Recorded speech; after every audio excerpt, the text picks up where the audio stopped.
sommes le lundi 25 août 2025. 25 questions-réponses sur la présidentielle 2025. C'est le titre de l'ouvrage que je vous présente en ce 11e numéro de Belles Lettres. Salut à tous et ravi de vous retrouver.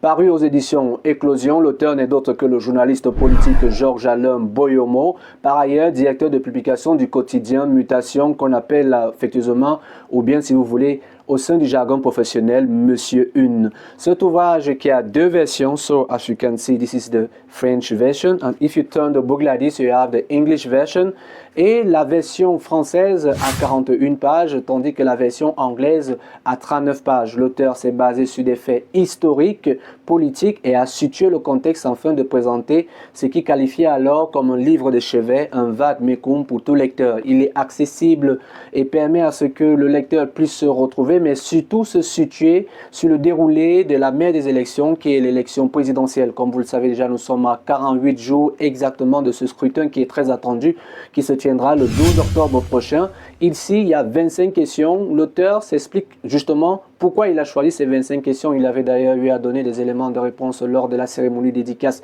qui s'est tenue à Yaoundé, mais aussi également dans la métropole économique Douala il y a quelques semaines. Vous pouvez retrouver dans cet ouvrage les informations à base des statistiques issues du fichier électoral de l'ECAM, mais aussi de l'Agence nationale des statistiques du Cameroun, et ce qui fait qu'à l'intérieur de l'ouvrage, vous pouvez d'ailleurs voir, il y a des tableaux qui vous situent sur comment les élections se sont passées, le point de départ de chaque parti, le nombre de partis qui ont été enregistrés, le nombre d'élus au niveau des communes, le nombre d'élus au niveau de l'Assemblée nationale. Donc, tout y est dans cet ouvrage, question de vous permettre de mieux comprendre le déroulé de ces élections. Et là, vous avez ces 25 questions. J'en ai choisi, par exemple, quelques-unes ici. Je vais prendre la 5e question. Qui peut être candidat ou qui ne peut pas être candidat? Question mark. C'est à la page 14. Extrait de lecture. Les candidats aux fonctions de président de la République doivent jouir de la plénitude de leurs droits civiques et politiques et avoir 35 ans révolus à la date des élections, article 17.1 du Code électoral. Ils doivent être des citoyens d'origine et justifier une résidence connue dans le territoire national de moins 12 mois consécutifs et une inscription sur les listes électorales à la date du scrutin, article 117.2. Pourquoi je prends cet extrait? Pour vous dire que lorsque vous lisez cet ouvrage, il vous permet aussi également, je vous recommande, pardon, ça va mieux vous permettre de mieux comprendre la chose, d'avoir tout à côté le code électoral pour mieux vraiment cerner le processus et mieux comprendre pourquoi au sein des chapelles politiques, chaque parti politique bataille pour pouvoir accéder justement à ces sièges. Vous savez déjà que depuis quelques mois, nous connaissons les 13 candidats qui iront à l'assaut du Palais de l'Unité. Des éléments de réponse vous permettront de mieux comprendre des expressions telles que irrecevable, recevable, ou encore même du Conseil constitutionnel. On en parle tout le temps, mais vous pouvez aussi également comprendre le rôle des médias qui est très important ici, le rôle des médias car ce sont eux qui vont relayer l'information. Je m'en vais encore chercher comme ça dans cet ouvrage, vous voyez, je vous parlais là des statistiques des participations et justement le rôle des médias, il apparaît ici à la question 14 que je vais prendre un extrait de lecture pour vous ici.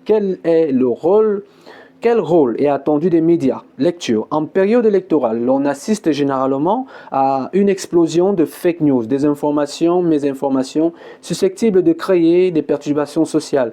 Qu'ils soient classiques ou sociaux, numériques, les médias doivent, conformément à l'éthique et à la déontologie professionnelle, contribuer à garantir que les informations diffusées pendant les élections sont vérifiées et factuelles.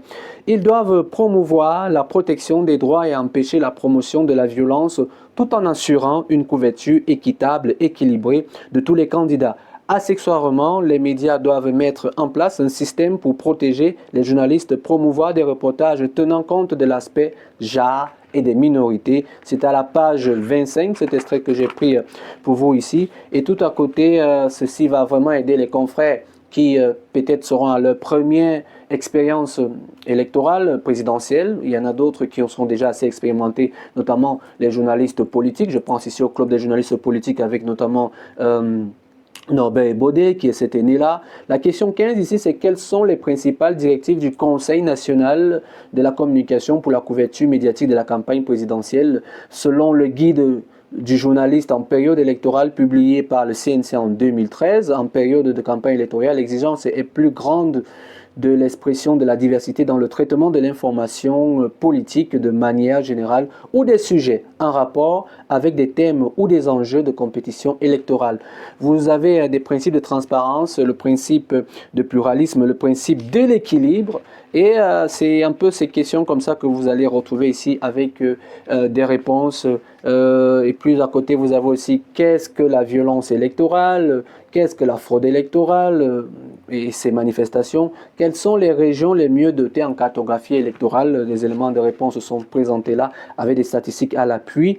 Et qu'en est-il du vote de la diaspora? Lorsqu'on sait que la diaspora est très active, et j'en parlais tout à l'heure, quels sont les deux contentieux possibles?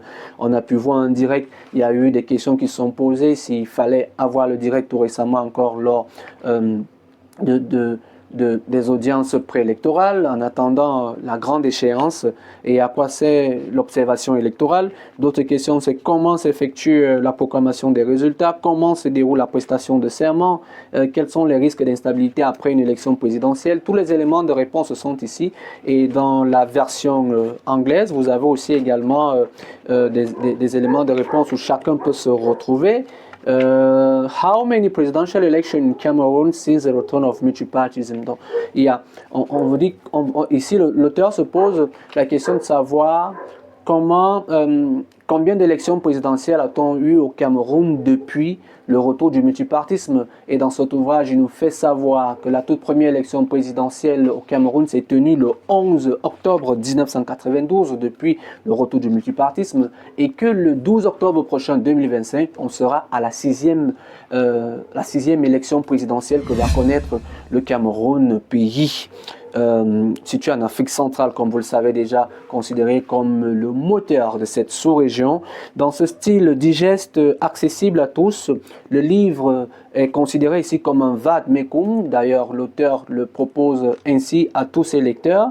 Et il n'impose pas une vision, il raconte juste le comment, le pourquoi, et le comment des choses pour mieux comprendre ça. C'est un ouvrage que je vous recommande. Il est à retrouver justement dans les librairies et surtout aux éditions Éclosion. So don't worry, we have both the version. As I told you at the beginning, we have the English version and we have also the French version. So c'est un ouvrage que je vous recommande et vous allez le lire en pratiquement 2 heures de temps quand vous êtes concentré, parce que la version française c'est 41 pages et la version anglaise c'est 39 pages. Ce que vous devez également savoir de l'auteur Georges-Alain Boyomo, sachez qu'il n'en est pas à son premier ouvrage. Le tout premier c'était Commentaire diagnostic sur une société c'est une sorte d'essai où il a rassemblé tous les articles qu'il a eu à publier, notamment au sein du journal qu'il dirige en qualité de directeur de publication Mutation, dont vous pouvez voir les unes et qui vous interpelle à chaque fois.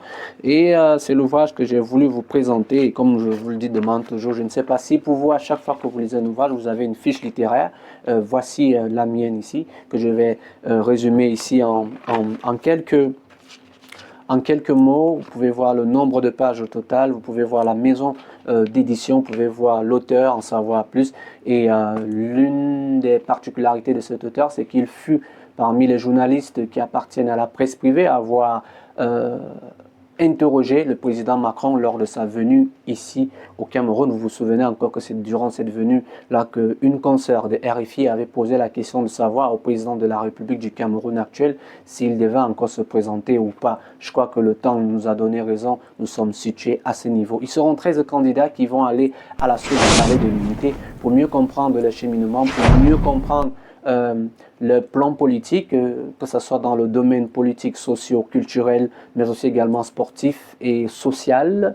Je le disais déjà en ramassant un peu tout ça. Vous allez mieux comprendre et surtout, vous pouvez avoir des éléments de réponse qui vont vous permettre dans cet ouvrage de mieux discuter avec des statistiques à la base issues du fichier électoral et de l'Agence nationale des statistiques du Cameroun. Le tableau y est, le nombre d'adhérents politiques qui se sont présentés à chacune des élections, fut-elle élection municipale, élection législative ou encore présidentielle, celle qui est très attendue. C'est un ouvrage que je vous recommande. On va se retrouver pour un 12e numéro de Belles Lettres et on ne va pas quitter le jargon de ces journalistes-là parce que vous le savez, les 3 derniers ouvrages, nos 3 derniers numéros tournent autour des journalistes. On va toujours rester avec un. Mais lui ici, les journalistes, animateurs, patrons des médias en restant toujours dans le monde du privé, ce n'est d'autre que Monsieur Cyril Bogico. Et c'est très bien intitulé, On n'arrête pas le vent aux éditions Muntu.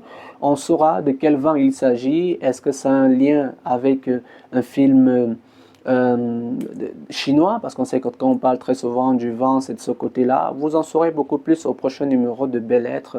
Il paraît plaisant. Je serais très ravi de vous rendre cet ouvrage-là. Donc vous voyez qu'on bascule toujours dans le monde de la presse et je serais ravi également d'avoir vos suggestions pour pouvoir améliorer ce défi dont je me suis lancé. Faire des podcasts, des résumés d'ouvrages que j'ai lus. Je serais ravi également d'avoir des propositions, pourquoi pas. La formule, vous la connaissez déjà, prenez soin de vous, prenez soin des autres. Abonnez-vous en kiosque et e-kiosque car les journalistes vivent de leurs écrits. Abonnez-vous également aussi dans des librairies pour avoir des bonnes versions écrites qui peuvent rester consultables et pourquoi pas pour la prospérité. Et question d'informer cela en se basant sur les écrits de ceux qui vivent au quotidien et ça se fait justement avec ces contenus. D'ici à là, prenez soin de vous et bonne lecture et on se revoit pour le prochain numéro. Mais rendez-vous en rayon pour vous procurer cet ouvrage, je le disais déjà, aux éditions Éclosion. Salut à tous.